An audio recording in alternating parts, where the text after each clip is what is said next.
Hey there, and welcome to the Deep Dive. Great to be here. Today we're jumping into something pretty important. It touches on, well, government efficiency, how taxpayer money gets spent, and honestly, just how well tech works, or sometimes doesn't, in our federal agencies. Yeah, specifically how the government buys and manages its software. It's a huge undertaking. Exactly. And our source for this deep dive is pretty direct. Yeah, It's a press release from the Senate Homeland Security and Governmental Affairs Committee. right. And it's about a particular piece of legislation, a bipartisan one, that's being reintroduced. So our mission today is to really unpack this proposed bill. What's it trying to do? Why do they think it's needed? And, crucially, what impact could it actually have on efficiency, on taxpayer dollars? Okay, let's unpack this. So where do we start? The core problem, I guess. Yeah, the problem this legislation is aiming at seems to be just the sheer scale and cost of software in the federal government. Oh, absolutely. We're talking billions. Billions with a B spent every single year. Just on software purchases and keeping those licenses up to date. Billions. It's a number that's genuinely hard to wrap your head around. And according to this source, a really big part of the issue is that agencies often they struggle to get a clear view of the software they already have.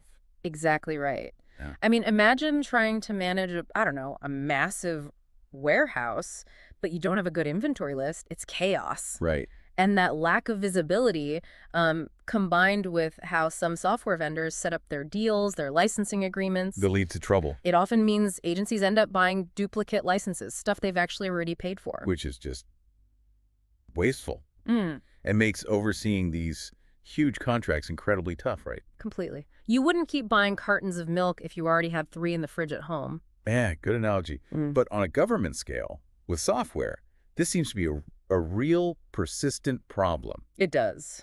So, okay, how does this proposed bill try to fix this? Right, the legislation itself. It's called the Strengthening Agency Management and Oversight of Software Assets Act.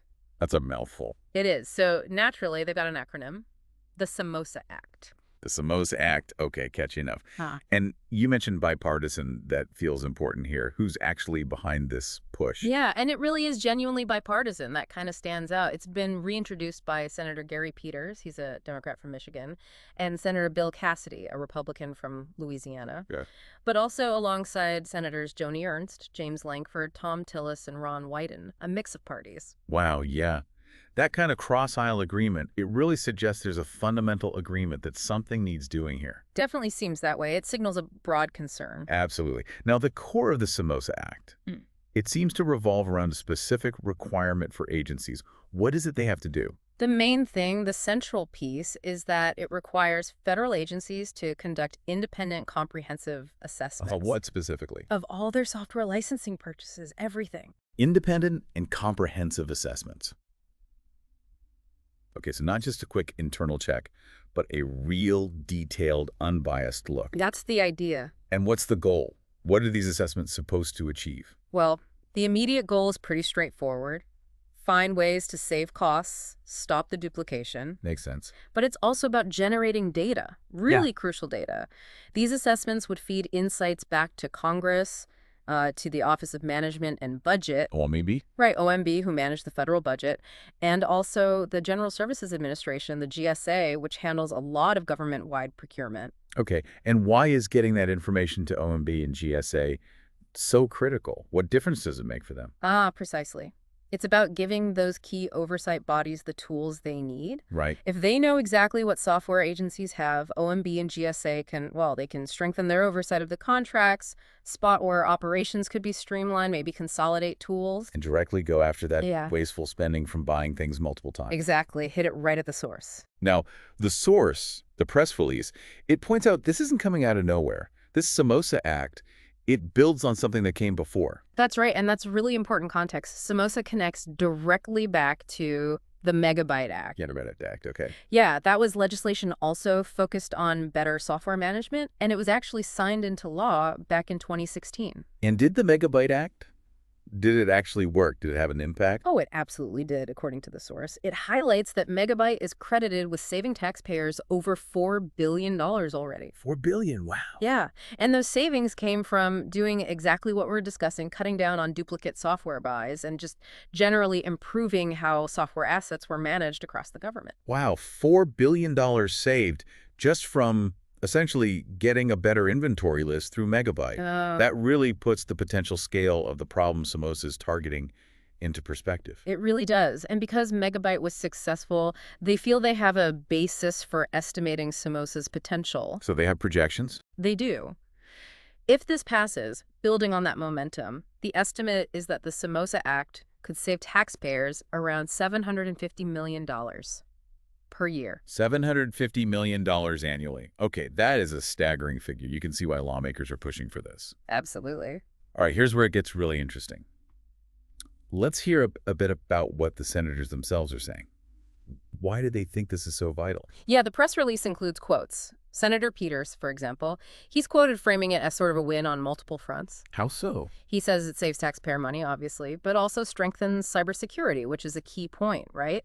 How do you secure software you don't even know you have? Good point. Plus, he argues it promotes more innovative government operations and cuts waste while still letting agencies get the upgrades they genuinely need. Okay, a broad set of benefits there. What about Senator Cassidy?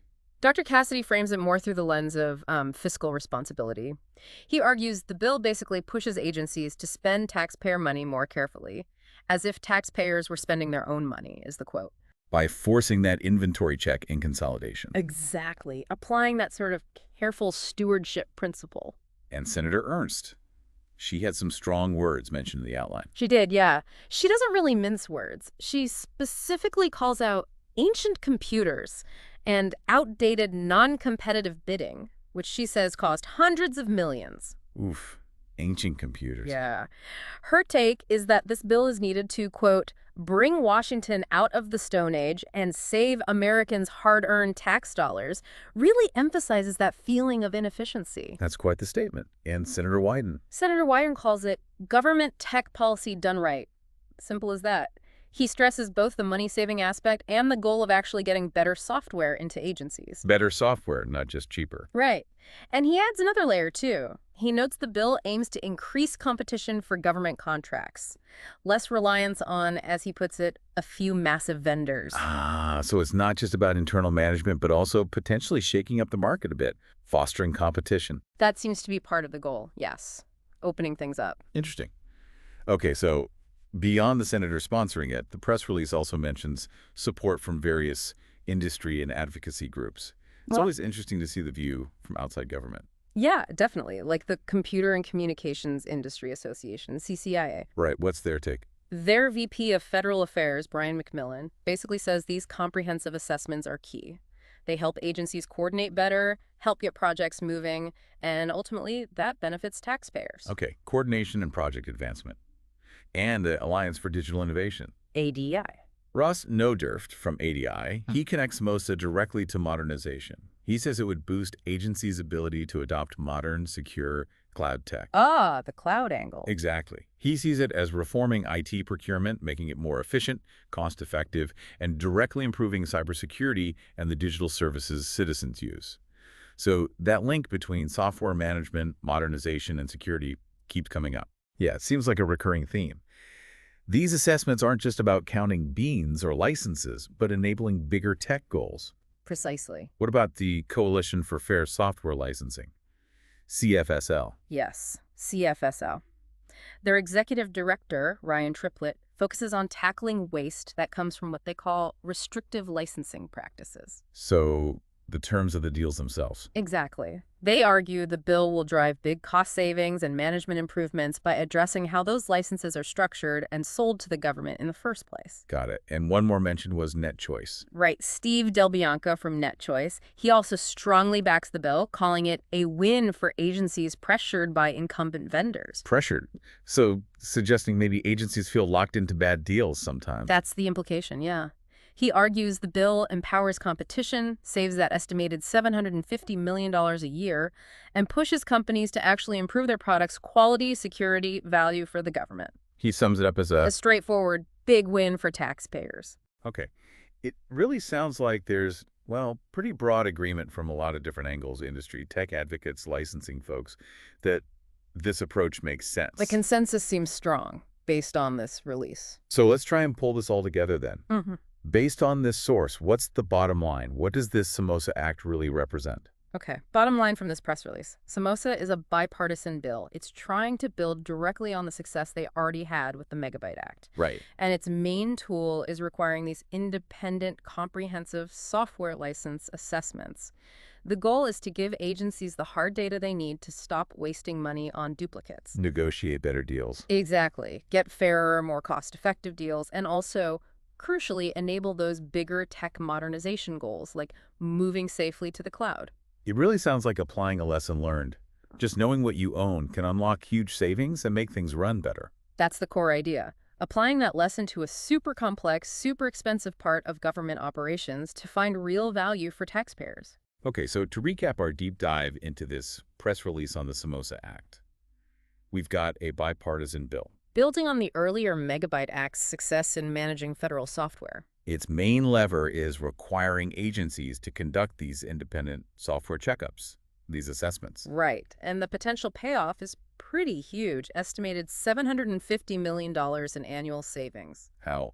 By finding the waste, driving smarter purchasing. And it seems to have pretty wide support from the senators involved to various industry and advocacy groups. It definitely highlights how focusing on what seems like basic management, just good oversight and transparency, even for something complex like software licenses, can have massive financial consequences. Absolutely, for how the government runs and the services it delivers. Which brings us to a final thought, something for you, the listener, to consider. Think about all the government services you might interact with that rely heavily on technology. Things like filing taxes online, maybe accessing public health data, renewing licenses. Right. Now, try to imagine the sheer challenge of managing all the underlying software, all the IT, for all of those services across hundreds of different federal agencies. Just doing it efficiently, securely. It's immense. Yeah. And it kind of underscores why getting these seemingly small details, right, like simply knowing exactly which software licenses you actually own, is so incredibly critical for making government work effectively in this digital age. It's foundational, really.